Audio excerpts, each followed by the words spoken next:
Waalaikumsalam warahmatullahi wabarakatuh. Manwa Ibu Yaum, siapa yang tidak hadir hari ini?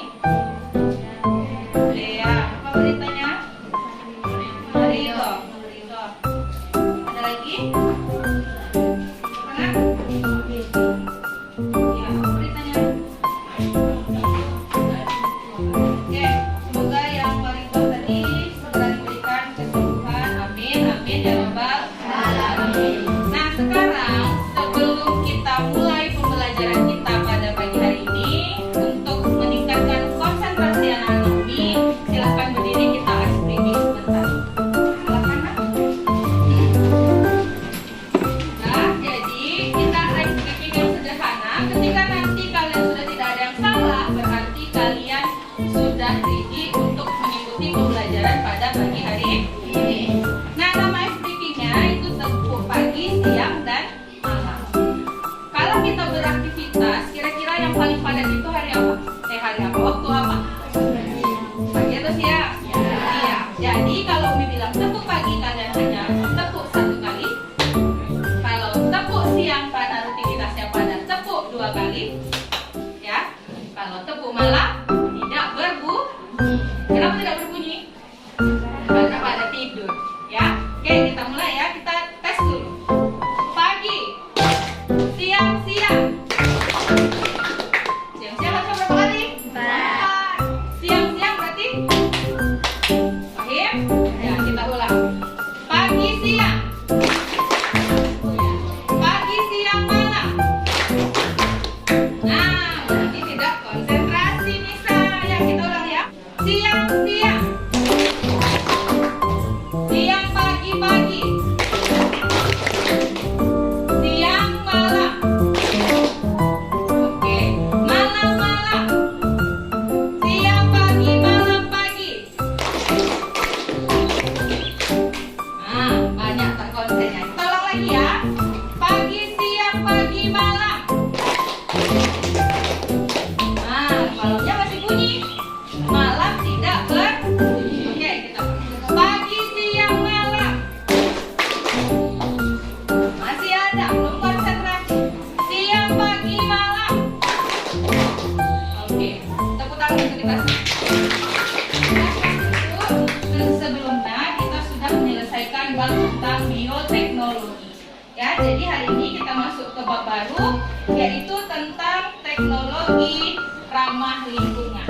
Nah, sebelum memulai pembelajaran, sekarang ambil penanya. Kalian gambarkan perasaan kalian di tangan, telapak tangan sebelah kanan. Di punggungnya aja, karena kalau di sini nanti bisa hilang ya. Gambarkan perasaan kamu pakai emoji boleh atau pakai suasana hati sekarang sedang seperti apa di sebelah kanan. Nanti setelah belajar Umi akan refleksi di sebelah kiri. Ya, silakan buat pakai emoticon aja. Barangkali jadinya lapar sekarang. Ya sudah. Baik. Kita pada pagi hari ini anak Umi ada 3 tujuan pembelajaran. Coba semuanya perhatikan ke depan.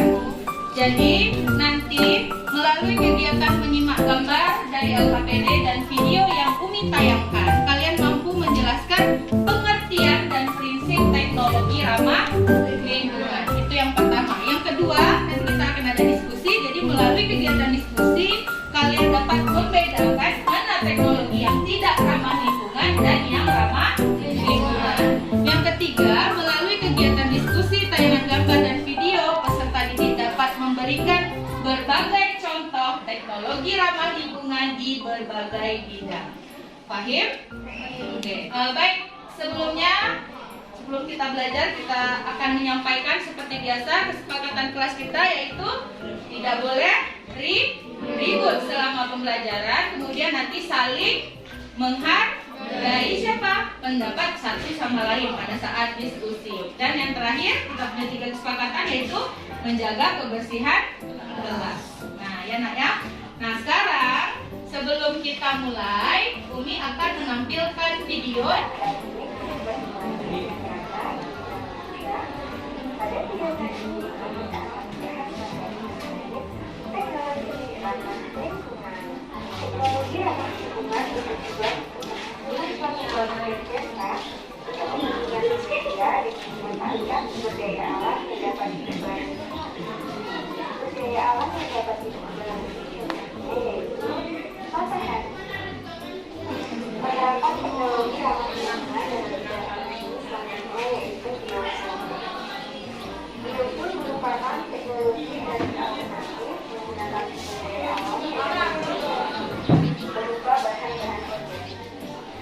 Kelas Umi teknologi ramah lingkungan ini seperti ini. Ayo, ada yang mau coba? Ayo silakan, silakan bisa.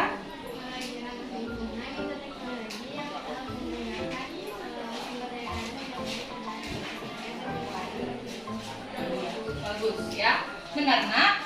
Ya benar, teknologi ramah lingkungan itu adalah teknologi yang dibuat dari sumber daya alam yang bisa diperbaharui.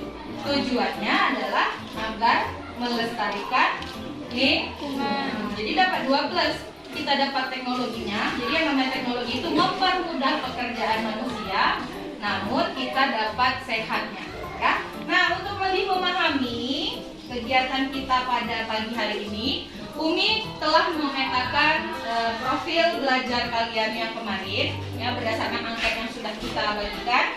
Jadi terdapatlah 3 kelompok dari gaya belajar masing-masing.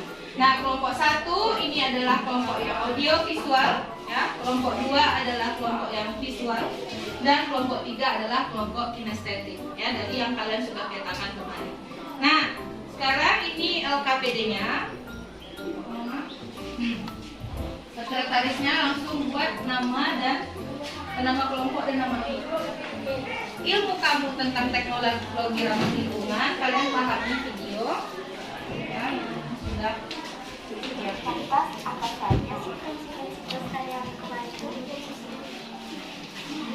Kan ini kelompok 2 modulnya, ya.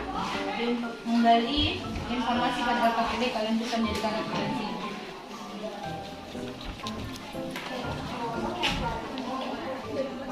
Yang mau dikerjakan. Jadi kalian jawab tabel, kemudian pertanyaan yang ada di LKPD, ya. Untuk kelompok 3 ditempel di sini, ya. Jadi kalian ambil nanti di sini materinya. Oke, ini halaman 2, halaman 3. Nah, halaman 4. Ya, pengertian juga tadi dari video sudah, ya.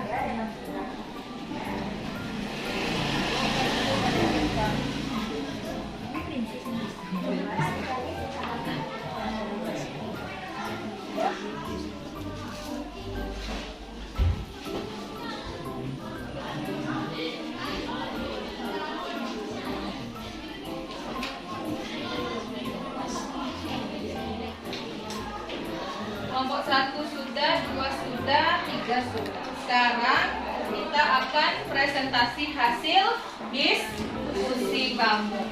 Nah, nanti ketika presentasi jangan lupa kamu berdiri, kemudian sebutkan nama dan asal kelompoknya. Baik, karena kita ada 3 kelompok, Umi bagi saja. Nanti silahkan menanggapi, ya, kita bagi adil. Untuk aspek pembeda bahan bakar itu dibagi lagi menjadi sumber, keterbaharuan, dan keramahan lingkungan. Nah, silahkan dipresentasikan untuk kelompok 2. Kelompok 2 aja dulu. Silahkan. Assalamualaikum warahmatullahi wabarakatuh. Waalaikumsalam warahmatullahi wabarakatuh. Nama Ana telah Selita Belva dari kelompok 2 akan mempresentasikan hasil diskusi kami. Aspek yang diamati bahan bakar. Sumber bus berasal dari sumber daya alam non hayati. Mobil surya berasal dari energi matahari. Keterbaruan, bahan bakar yang tidak dapat diperbaharui karena berasal dari fosil tumbuhan. Itu untuk bus, ya bagus. Untuk mobil surya, sumber daya alam yang dapat diperbaharui. Keramahan lingkungan. Untuk bus tidak ramah lingkungan. Bahan bakar yang digunakan oleh bus menghasilkan hasil pembakaran berupa CO. Apa itu CO? Karbon monoksida. Nah, kamu sudah belajar di kelas 7 bahwa karbon monoksida ini tidak bagus karena nanti gas tersebut atau gas ini termasuk gas rumah kaca yang akan naik ke lapisan ozon. Dia akan merusak. Kalau ozon kita sudah rusak, efeknya bagaimana? Iya, polusi udara meningkat. Kemudian apa lagi? Kita akan gampang terkena paparan sinar matahari. Efek jangka panjangnya kena kanker kulit. Oke, kita kasih aplaus untuk kelompok 2. Perkenalkan, nama saya Kantuan Feriska dari kelompok 1. Aspek ini. Dampak jangka pendek dari bus menyebabkan gangguan pernapasan akibat emisi yang dihasilkan bus. Sementara mobil surya mengurangi polusi udara karena mobil surya tidak menghasilkan emisi karbon. Dan untuk dampak jangka panjang dari bus dapat menyebabkan menipisnya lapisan ozon akibat emisi yang dihasilkan bus. Dengan begitu dapat mengakibatkan penyakit lainnya yang berevolusi seperti penyakit pernapasan dan lain-lain. Dengan terus-menerus menghabiskan sumber daya alam yang tidak dapat diperbarui, maka akan berdampak buruk juga untuk generasi selanjutnya. Dan dampak jangka panjang untuk mobil surya adalah tidak menghasilkan oksida nitrogen dan sulfur oksida sehingga tidak menyebabkan hujan asam atau kabut asap. Selain itu juga meningkatkan taraf hidup sejahtera untuk kita dan anak cucu. Iya. Dijelaskan. Oke. Bagaimana dampak jangka pendeknya kelompok 3? Iya, gangguan pernapasan. Dan kalau lapisan ozon sudah rusak, bisa apa? Iya, kemudian apa tadi kata Umi? Muncul penyakit kanker kulit akibat kita terkena paparan sinar ultraviolet pada matahari. Oke, bagus. Kita kasih aplaus untuk kelompok 1. Terakhir jawaban pertanyaan. Nah, jawaban pertanyaan tadi ini sudah Umi jelaskan juga sedikit di awal. Kita bahas untuk kelompok 3. Silahkan dijawab pertanyaan hasil diskusi. Wabarakatuh. Perkenalkan, nama Ana Sifal Rahman. Kali ini saya akan menjawab pertanyaan diskusi. Manakah dari kedua kendaraan tersebut yang merupakan kendaraan ramah lingkungan? Jawabannya, mobil surya ramah lingkungan daripada bus karena memanfaatkan sumber daya alam yang dapat diperbarui. Oke, sebentar. Sekarang kita lihat tanggapan dari kelompok 1 dan kelompok 2. Apakah jawabannya ada yang berbeda? Nih, dari ini mana yang lebih ramah lingkungan? Dari gambar kelihatan. Yang mana? Mobil. Kamu lihat sistemnya, dia punya sel surya, ya. Jadi sel surya inilah yang akan menyerap pancaran energi dari matahari, kemudian dikumpulkan di dalam panel, namanya panel surya ya. Mungkin anak-anak ini bisa lihat di lampu merah atau lampu jalan itu pakai panel surya. Dia menggunakan sel surya. Nah, jadi dia bisa menyerap energi matahari sebanyak-banyaknya selagi ketersediaan cahaya matahari cukup. Oke, lanjut ke pertanyaan kedua. Menurut pendapat kamu, apa itu teknologi ramah lingkungan? Teknologi ramah lingkungan adalah aplikasi teknologi dengan tujuan memberikan kemudahan bagi aktivitas pemenuhan kebutuhan manusia dengan memperlihatkan prinsip-prinsip pelestarian lingkungan. Iya, lanjut ke pertanyaan nomor 3. Jelaskan prinsip-prinsip teknologi ramah lingkungan. Memanfaatkan sumber daya alam yang dapat diperbarui. Yang kedua, tidak menghasilkan limbah yang membahayakan lingkungan. Yang ketiga, menggunakan bahan yang dapat didaur ulang. Oke, Islis, bagaimana dari hasil pertanyaan kelompok 3 kira-kira sudah mewakili apa yang ditanyakan? Sudah. Oke, jadi apa yang kalian lakukan dalam diskusi kelompok itu sudah sangat baik dan mewakili dan mencapai tujuan pembelajaran kita pada pagi hari ini.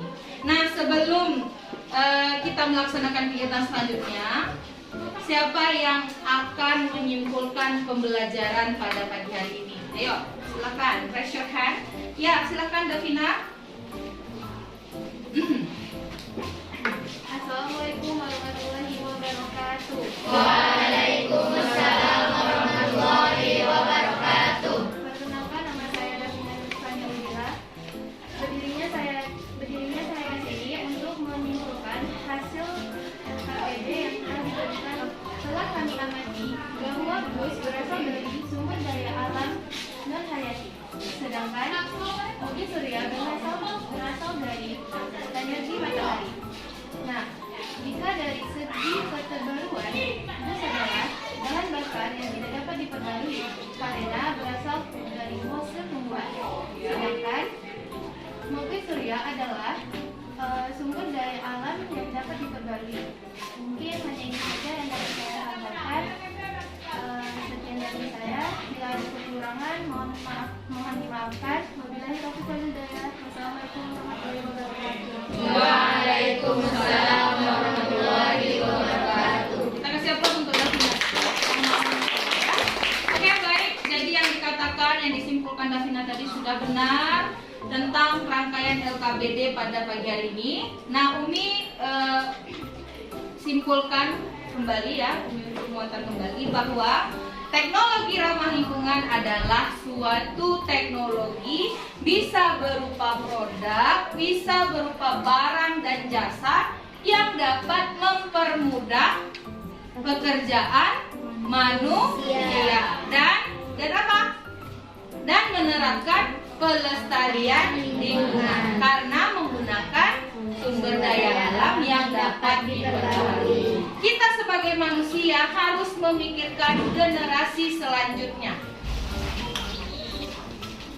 Tentang pembelajaran kita pada pagi hari ini, apakah menyenangkan atau menegangkan?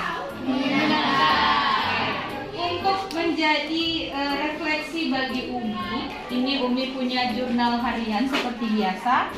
Kalian tuliskan bagaimana pengalaman kalian belajar, kemudian materi apa yang sudah kalian pahami, mana yang rasanya masih belum dan masih perlu penguatan, kemudian nanti gimana usaha mengatasinya dan upaya pengayaan. Ini ya. Oke.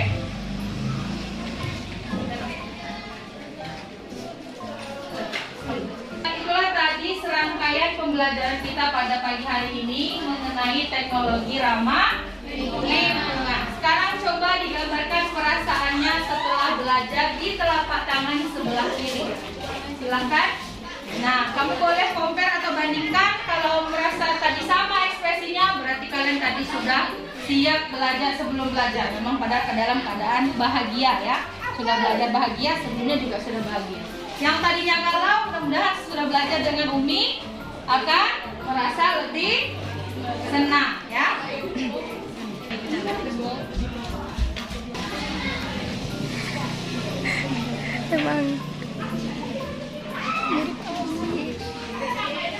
Baik anak-anak Umi, setelah kita selesai mempelajari materi teknologi ramah lingkungan pada pagi hari ini, untuk mengukur pencapaian pemahaman kamu terhadap materi kita pada pagi hari ini, Umi akan mengadakan podcast. Ya, ini ada 5 soal pilihan ganda, silahkan dikerjakan dalam waktu 5 menit saja.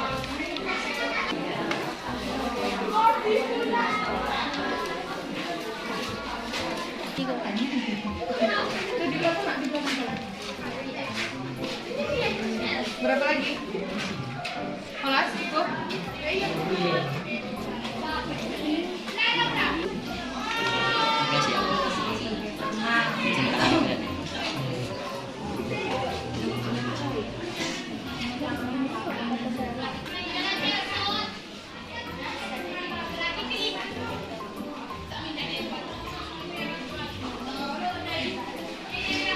Anak-anak Umi yang sudah selesai silahkan dikumpulkan.